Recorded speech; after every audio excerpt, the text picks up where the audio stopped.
My name is Tyson. I'm the Small Engine Department Manager here at North 40 Outfitters. Today we're going to look at some of the basic service components and things that a customer can do for themselves to prepare their product for spring without having to bring it into a service center. However, we do have a full line service center that will help you with any of your needs if those arise. So today we're going to take a look at some common homeowner maintenance items on a ride-on tractor as well as a ride-on zero-turn mower. Pretty similar things, more or less just in different locations, but just to give you kind of a rounded view of what you might be looking at here for ride-on products. Starting with the tractor, you're going to want to go ahead and remove the hood. So the first thing we want to talk about is your battery. So right here is the battery on the tractor underneath the seat on the zero turn. Going into the beginning of the season, you want to make sure your battery health is proper. So what I recommend is taking a battery charger. If this has been sitting over the winter, if you didn't disconnect it, charge it up and disconnect it and do all the proper things, which can happen and are not uncommon. Go ahead and get your battery charger, get it on there, get this charged up, good 24 hours or whatever with a trickle charge. And from there, go ahead and then test and see where you're at. Make sure that the engine cranks over, that it wants to start and all that stuff. If not, you may need to change that battery. We do offer those batteries in store. We can get your replacement for those. Beyond the battery, then we're going to talk about some of your more normal service items. So we have a couple of different engines here today. This one has a Kohler on the tractor, a Kawasaki on the zero turn, but that's not going to change really the items that would need to be serviced. So on the Kohler, underneath this cover here is your air filter. So you're going to want to change your air filter on an annual basis. And then this is actually a twin cylinder model. So you're actually going to have two spark plugs. So your spark plugs are going to be nice accessible position, one right here. And then this one's a little bit harder to see, but it is actually tucked behind the fuel line a little bit on this cylinder here. So you have two spark plugs that you're going to want to change.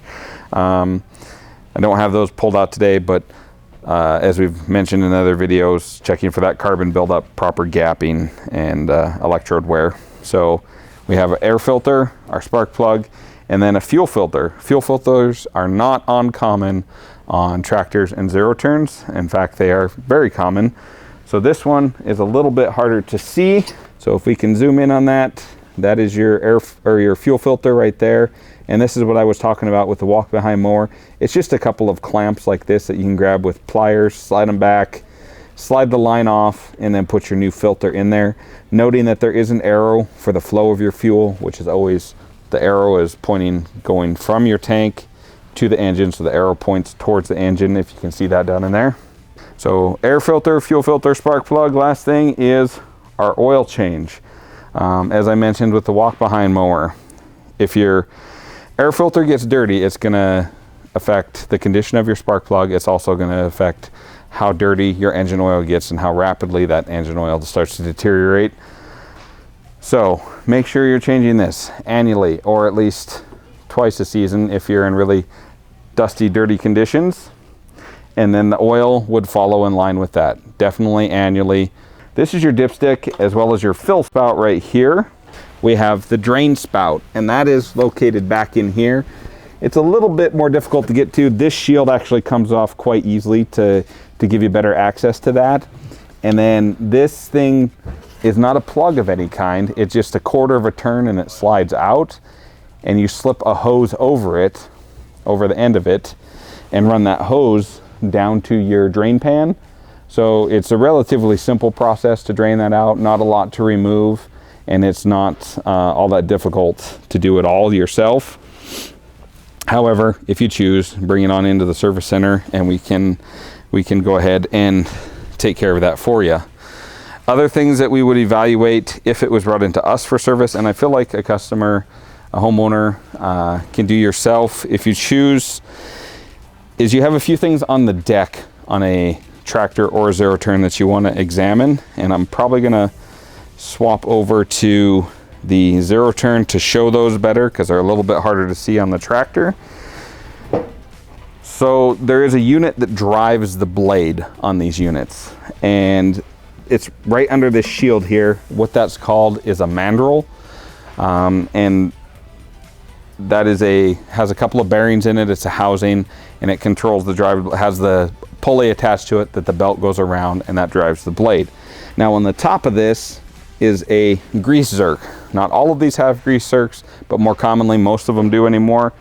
So every year I would recommend giving that a few shots of grease. You don't want to go too much, but you want to keep that lubricated. Like say under heavy usage, you may need to do it more than once a season, but at least give it a few shots at the beginning of the season of grease.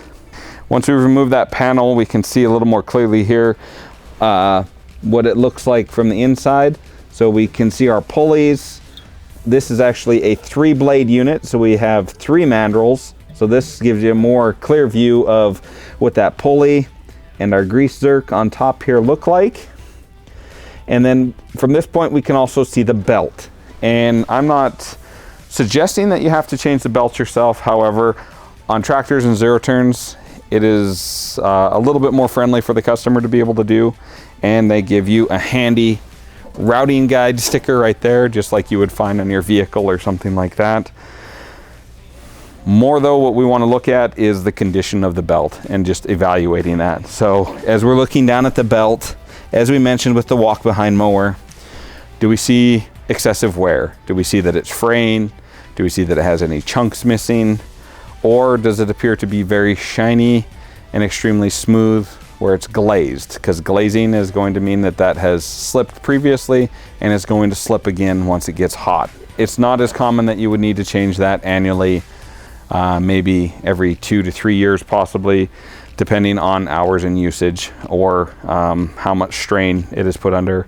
If you're pushing the mower really hard, that belt is going to give and slip. It's going to increase wear, and you could have to change it at a more frequent interval. All right, so from tractor to zero turn, basically all we're looking at is where the engine is placed. So on a tractor, it's at the front. At a zero turn, it's at the back. Doesn't really change anything as far as maintenance items. So your air filter's still right here. You'll pop that open, just disconnect your air filter and take it out. And then your spark plugs, because this is a twin cylinder engine as well, are going to be here and then here on the other side. And then your fuel filter, very similar to that, is in line on the back side of the engine here, and is this white canister. Looks the same as what we were looking at on the tractor for the most part. Your battery is located down in there, but it is still accessible with a charger if need be. So, but that just gives you a little bit of a better idea, tractor to zero turn, where things are at. We don't have access to show it today, but another thing that I wanted to talk about was the blades on these units, and that applies very much like the walk behind mower. You want a good quality blade on there that does not have any nicks or dings in it and is straight to where it hasn't impacted anything, caused any extra curvature of any kind. If there's any hesitation, go ahead and replace your blade. So where I mentioned on the walk behind mower that blade being messed up can actually affect the crankshaft, on this unit it can actually affect the mandrels. And what you're still looking at there is a shaft that's riding on bearings, and all of that can start to wear if it's out of balance due to damage, or if you sharpen it and don't get it balanced, it's going to cause extra wear on that too. So that could cause you to replace a more costly part, the mandrel, rather than just replacing the less costly blades on a regular basis. They are sharpenable if they are in good condition. They do not have to be razor sharp. They just need to have a nice tapered edge on them, and you'll be good to go. And we do offer that service at our service centers, and you're welcome to either just bring in the blades or bring the whole unit. We can sharpen the blades or check it over as well, whichever you prefer. So I thank you for watching our video today. I hope you learned some valuable product knowledge. If you would have any questions, you can just comment or come into the store and talk to one of our skilled, trained sales associates. I'd also ask that you like and subscribe to see more videos like this. And thanks again for taking some time to let us visit with you today.